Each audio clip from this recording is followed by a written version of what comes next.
This video is going to be a mess. I just feel like nobody is talking about these things.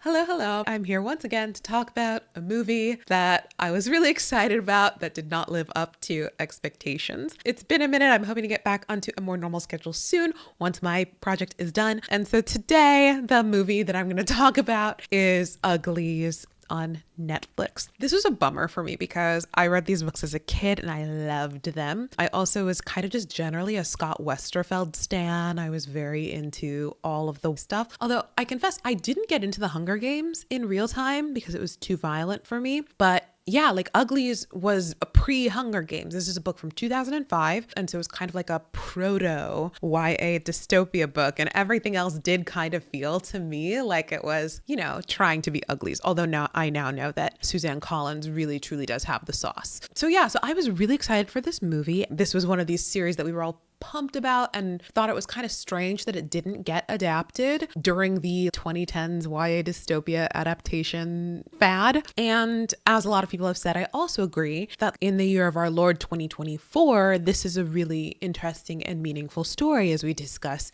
you know, Sephora kids, people doing lots and lots of different procedures in pursuit of beauty at whatever cost. Just the fact that beauty is so much more accessible in some ways, but the fact that it's accessible somehow sets the standard even higher for the rest of the world to meet it rather than diluting the importance of it. So all of these things to me made me say, oh, 2024 is maybe like a great time for an Uglies movie. And the trailer I thought was really good. It looked really fun. It looked really expensive. Unfortunately, the full film did not. I'll talk about specific things, but I would say my thesis for the Uglies movie is that it did a lot of telling and not a lot of showing. And then like the moments that it did decide to show were not a good use of its time. Just like this imbalance between like the things that were truly important and just maybe things that they thought would be like fun or cool. All of this sort of made me feel like this film was like a little bit insulting to my intelligence. I wanted to reread the books. My library card sadly did not bring me the books in time to read them again before the movie. So I have tried to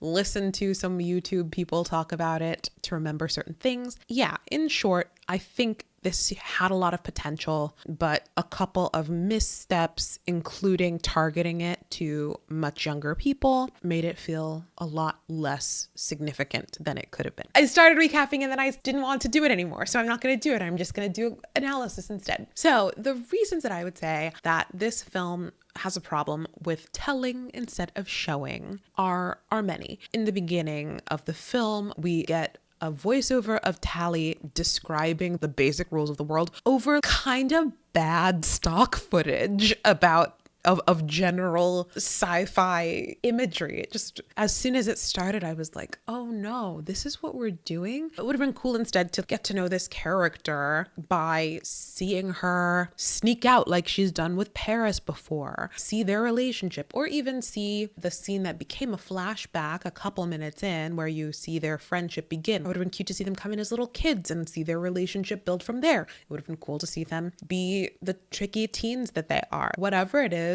I would have loved to get a more in media res beginning of the film and just let the audience discover the world a little bit more. Immerse us in the world, and then you can go ahead and explain it, such as when Tally does her presentation at school. Somebody else said this in their video and they were totally right. Why did we have the voiceover describing the world if we're going to have a scene like 5 minutes later where Tally does a school report on the history of the world? We don't need it. It's okay. Give us character and or action and fun to start off this story. Something that I did not mind the changes to Peris's story arc. Reception has been mixed, but I didn't mind it, especially because it seems like maybe they're setting Peris up if this gets any additional life, which who knows. But if they're setting Peris up as potentially like Zane is in the original books, I'm not mad at this childhood best friend character being more significant to the story. And I'm not mad at the way that this character is changed against his will, serving as an emotional arc. Paris's death. If we get a sequel, I think that Peris is likely to be back, which would be very interesting. I just don't totally know what the payoff is yet. And again, who knows what's going to happen with this. Something else that I thought was a flop in this movie was casting Laverne Cox as Dr. Cable. I love her. I think she's great, but I do think that casting a trans actor as the big bad in a world that relies on making teenagers have surgery to drastically change their bodies in the year of our Lord 2024, while real live trans people's rights are under attack, is not a great look. So yeah, I have questions about that. It's like, did the people who made this movie think about that for even a little bit? Even though, of course, I'm like glad that Laverne is working. I want her to work. I want her to make money. I want her to thrive. But like, the optics are not opticsing. Something that I thought was not a good change, or something that I thought was an unnecessary. Tally is a really interesting character because in YA dystopia land, there's usually, it's not even that they're the chosen one. The main character is upset about the way things are. Like, the way things are is definitely obviously bad, and the main character wants out. Sometimes the main character is resigned to the wackiness of the world, but overwhelmingly, they are very obvious dystopias that the main character has a lot of angst about. Even Triss in Divergent, you know, she's not like other girls. She wants something different. But Tally is actually very much like other girls in the start of this film. Like, yes, she's mischievous, she's tricky, but she wants ultimately to become pretty and continue hanging out with her best friend and like have a fun and good life within the expectations of this society. And so her journey to understanding what is wrong with the society and what needs to change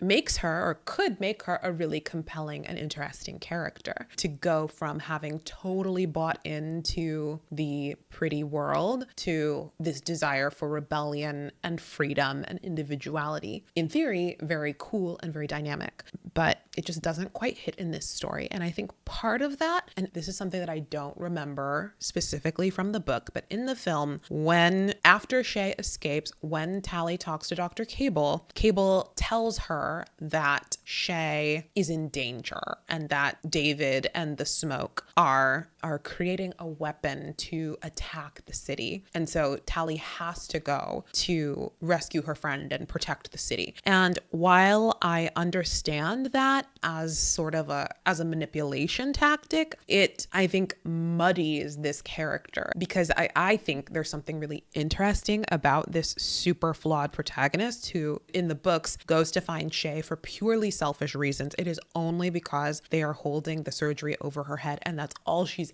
ever wanted. That character, that gray morality, is more interesting to me than this character who has been manipulated into thinking she's helping people. Although I do wonder if some of that is just like 2024, we don't do well with morally gray protagonists world. But yeah, I think it would have been more interesting if Tally had been allowed to be kind of a bad person until she figures it out. I don't remember if burning the flowers was in the book either, but I did think that sequence was good to inspire everyone's trust in Tally. I didn't mind David saying, who you are, what you think and what you do is what makes you beautiful. I think that is a good message and is necessary in this world that we have built. And that actually did feel like something the character needed to hear and not just something that we want the kids who see this movie to understand. So I didn't mind that. Something else that I think is a good adjustment was not making Tally and Shay romantic rivals. It definitely feels like the vibes between Tally and Shay are maybe a little more romantic than just friendship. In the books, Shay is upset that Tally and David seem to have a stronger connection. Shay definitely has a crush on David. And so that's sort of where their like friendship rivalry energy kicks off. But I appreciate that Shay is just more invested in figuring out whether Tally is truly committed to the smoke rather than her being romantically jealous of Tally. That I think is a good change. Another example of a time that I felt that this film was not playing to its highest intelligence, even though I know it's meant for a younger audience, was there were just a couple of lines that were total clunkers. Actually, I mean, there There are a variety of lines that were not amazing, but just a couple of lines where they were like telegraphing the message of the film. There was one moment where Tally is talking to Shay. I think it's just as Shay is about to run off, and they're talking about how Shay wants to live off the grid and is excited to have freedom and be allowed to live as she is. And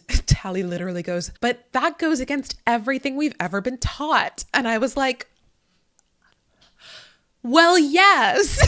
I just think that we can trust a young audience to understand that that's what's happening. We don't have to have the characters say that out loud. Another flop line is like talking to David in the forest. Tally's like, I thought you were radical. And David goes, all social change seems radical at first. And it's just like, guys, please, this didn't need to be a line. What are you doing? And then after Tally and David escape, after David's father is killed, there's a back and forth where he's like, you lied to me. And she's like, well, yeah, but like, I totally am committed to the smoke now. It was just very flop and badly written. And again, I think the actors are doing their best, but these lines are not giving them a lot to work with. Where she goes, I never knew that there was a way that you could live and be yourself, or that the cost of being pretty was your mind. Like, yes, that is what it is, because that's what the film has been telling us over and over and over. Like, I didn't need this character to say this out loud. And again, is this what David needs to hear from her in this moment? No, like it would have been simpler to just say, I didn't know what the city was doing to people. And that would have been sufficient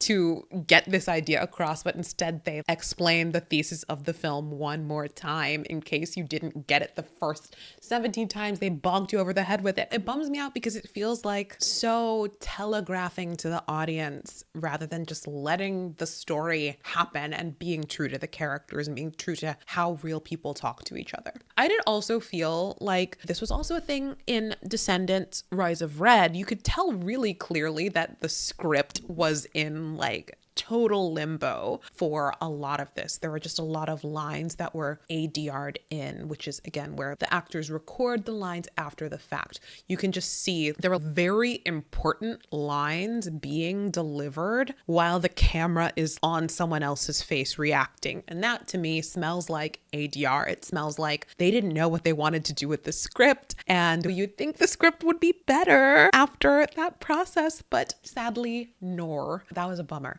Another clunkerino line was from David when they are doing manual labor in the smoke. We see David dig up old train tracks so they can turn them into other metal stuff. And Tally is like, let me help you, and trying to do some manual labor. And David goes, move a muscle, change a thought, which one, corny. Two, we've actually spent a lot of this story discussing how Tally is pretty athletic. She's learned to hoverboard. She did the wilderness survival thing. As it is in this film, I don't believe that this character of Tally needed to learn the lesson. Physical activity is good. Get out of your screens and move your body is, yes, a good message, but it felt a little bit more like, hey, audience, get off your screens, than something that like this character needed to hear. Sort of just like, that goes against everything we've ever been taught. That's not what that character needed. That's not what Shay needed to hear in that moment. That was for the audience. And I think we need to trust the audience a little bit more to understand what is going on. All of this stuff is like so close to my brain because I'm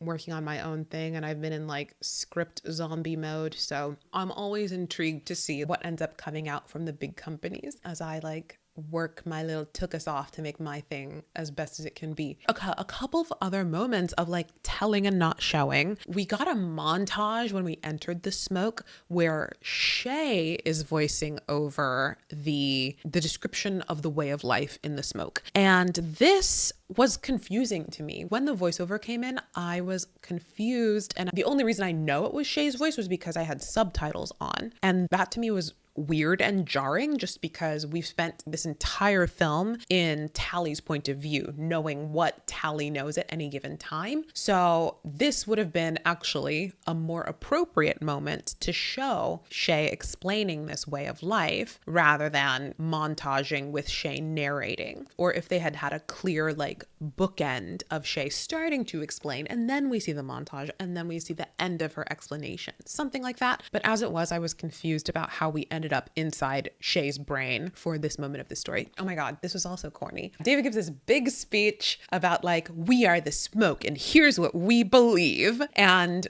again, the way that it's phrased is not like a stirring speech given to people who are already in this world. It's phrased like a statement of belief for your 11-year-old audience of your Netflix movie. David's speech is very bad and very disjointed, and the ideas do not flow together well, and it doesn't really make sense for why he would be saying this to the people gathered there. He talks about how their time in the smoke is limited, which why? That didn't make sense. But it was also just weird to set David up as the leader of the smoke when he is also a teen and his parents are right there. And he says like, where we believe in preserving what's natural, they believe in manipulation. They don't want you to think or read or dream. How much time did you spend thinking about how you looked? And all of that is sort of interesting too, because we learn that David has never lived in the city. He was born and raised off the grid. So to me, that speech coming from him is very confusing because it's like this character doesn't have that lived experience. So why would he know those things or be able to speak to them? That speech might have been more meaningful coming from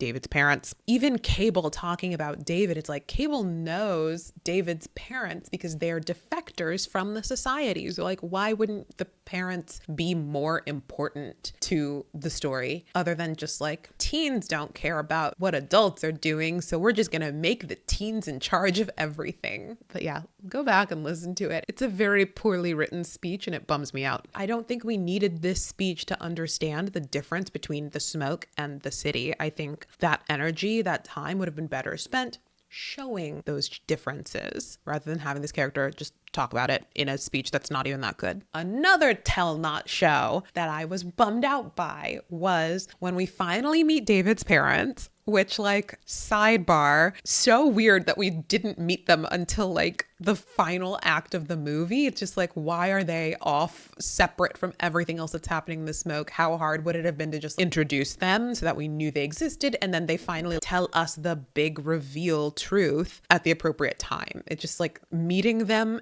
and the big reveal. It was just like weird and confusing. Generally, I thought it was strange that Dr. Cable and everybody was like, we need to capture David. It's like, why are you so focused on this teenager? When Maddie and Az explain that the surgery is not just impacting people physically, but also mentally and making them fools, they talk about their past as scientists. That, I think, would have been a great opportunity for a flashback where we could see them doing their science and making this discovery. But the film instead just had them, one of these other videos like had them like run a clock on how long this explanation. It's just his mom talking and his dad talking and then his mom talking. I didn't understand why you would ever explain the great big reveal of your world in this way, and like, why are they isolated from everybody? As I continue down my journey as a filmmaker, I'm like, maybe there were logistical reasons that this needed to happen. Is it just like, we can only get these actors for this handful of days, so let's have them in one set for one day, shoved in a corner and never interact with anybody? It was just weird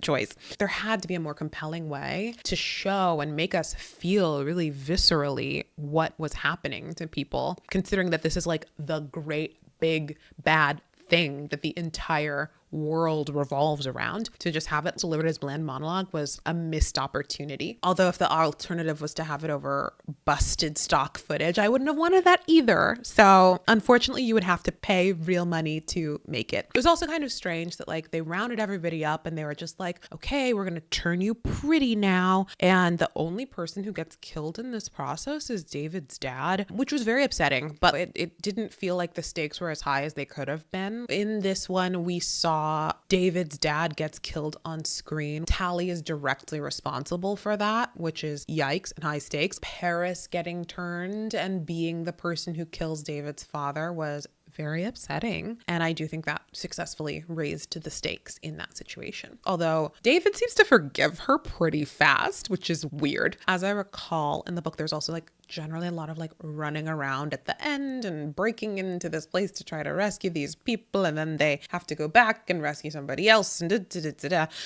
There's a whole thing. So I think they did clean that up a little bit in the film, which was probably for the best. Also, the CGI was bad. It looks really good in the trailer, but I think they must have like picked the best moments and put them in the trailer and then forgotten about the rest of the movie.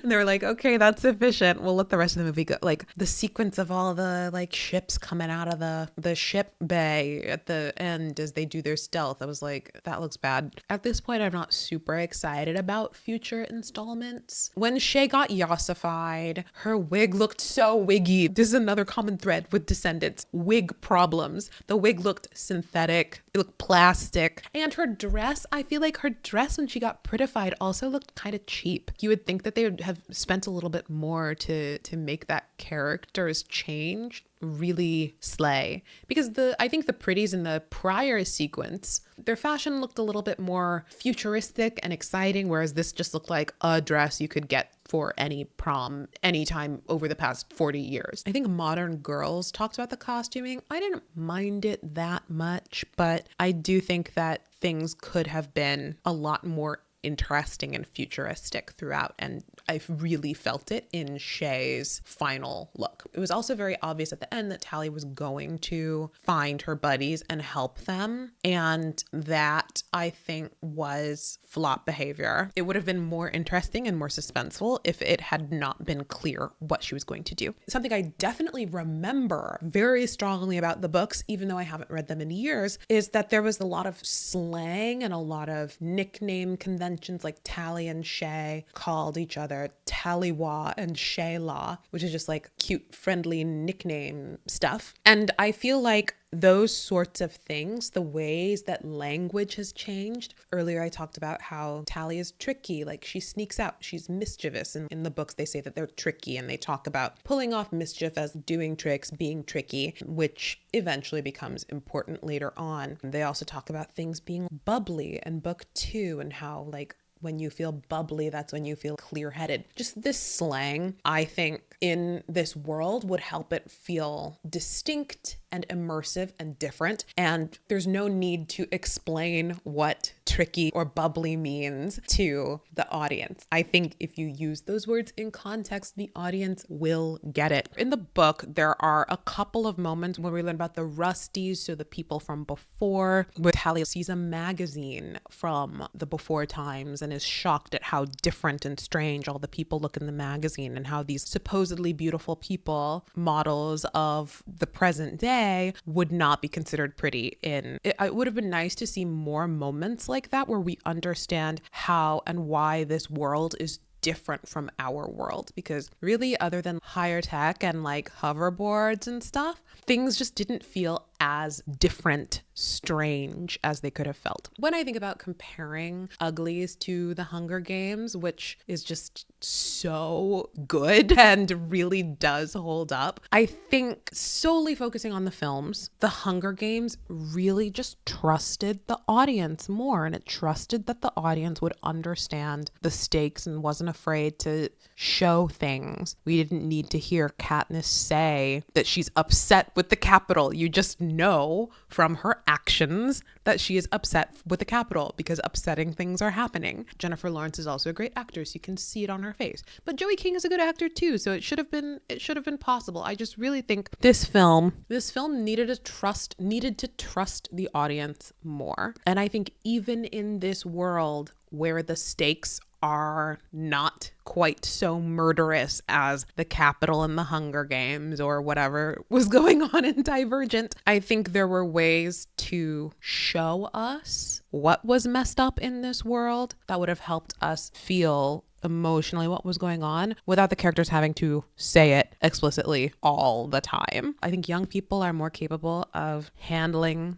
these sorts of stories. The Hunger Games is a perfect example of that. And there could have been more energy put towards making this world feel really interesting, really distinct, and ultimately really messed up, dystopian in its own way. This is a world in which, instead of the people being under threat of violence, they are totally pacified, made complacent. So like these moments of actual violence are very striking. And I don't think the Hunger Games is the only way to do a a story like this. See, for example, Brave New World, a supposed utopia that then turns out to have a nasty underbelly. Beyond what the book does, something else that might have been interesting in a book like, or in a story like this, is to think about like, oh, are there, other than the flowers affecting the environment, are there other sinister things that enable this futuristic society to run successfully? Is there an underclass of people who live and work invisibly or something? That might have been something that would have given this story a little bit more oomph, other than just, we want to be ourselves. Of course, being yourself is very good and very important, but I totally understand why that doesn't feel as high stakes as a story in which someone will literally murder you and everyone you love if you don't do what they say. A world in which something more is on the line than just like your sense of self, even though I still think that's interesting. So to scriptography this film, I think what I would want to do is focus more on the emotional and mental damage that can be done from living in a world in which you are told that the only thing that matters is what you look like. We saw this from time to time. We saw Tally's wall with her yassified face on it. We saw some other people engaging with their yassified appearances. And I know there's a lot of plot to get through, but I think taking the time to really understand why people want to be pretty so badly, how that has served as an opiate of the masses in this society, how they have weaponized the idea of beauty in order to pacify people, to make them complacent, is such an interesting idea. And again, one that I think is totally, totally relevant in our world. And so it would have been really nice to see more of that for these characters, for this world, because like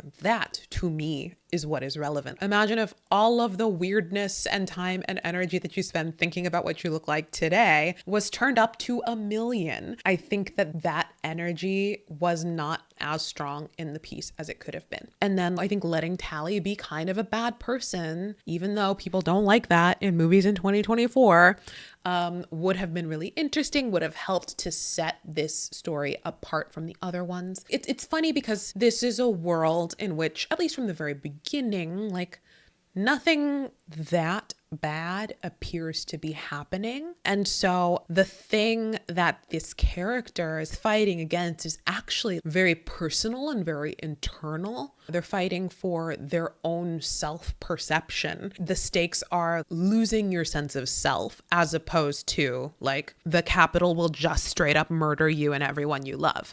So it's a different flavor of dystopia. And I think that they kind of approached it with the vanilla dystopia approach, but also like pretty dumbed down. And that's part of why it didn't work. We needed more inner life, more understanding of the emotional, spiritual impact of this world, and not just in the form of like move a thought, change a life, but that's everything we've ever been taught, speechifying about the smoke coming from a child. Like I wanted this movie to be really good. And it might just be that this story is one that worked really well for me when I was a baby. And now that I'm a grown up, it doesn't mean as much, but I think there is something there that can absolutely speak to people right now. And it's just kind of a bummer that the movie was not giving. And I am curious if you think so too. So yeah, what do you think? Is there a version of this movie that treats the audience as if we don't have brain lesions? Like, can this story work? I know it was in development hell for years and years and years. And yeah, in this BBL buccal fat, injectables, Botox at age 20, Sephora kids, Instagram filters era, all of these things are real. And so how can you tell that story in a way that feels really relevant to people and like makes us think a little bit more about the premise rather than just telling us exactly what to think about the story that we have been given, right? I really wonder if this is gonna get a future.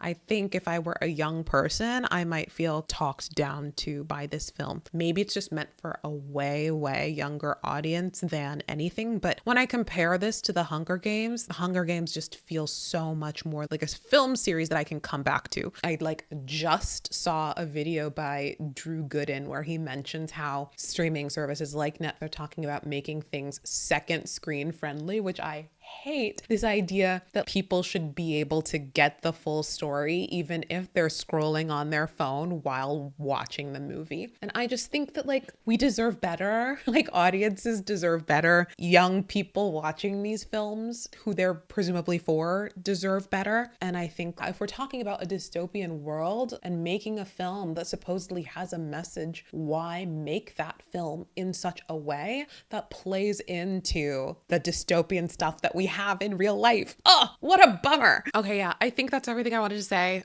If I missed something, if you think that the movie was amazing, leave me a comment. And yeah, I still have more stuff in the pipeline. We'll see if I get around to Love is Blind UK, because now Love is Blind DC is already coming down the pike. Netflix, she is busy. If only Netflix was busier making the movies actually good. I have an interview with my buddy Nathaniel, which is kind of timely now that Agatha All Along is coming out. Nathaniel is a DIY Marvel cosplay cool person, so keep an eyeball out for that. Anyway, yeah, I appreciate you. Thank you for hanging out. Subscribe. I would love to be monetized someday, so pretty please subscribe. Pretty please check out one of these other videos. And yeah, keep an eye out. Much more stuff in the works. I just need to finish my film, and then I can be more YouTube girly more regularly. But trust, lots and lots of stuff in the pipeline. So hopefully it is things that you want to stick around for. I love you. Bye.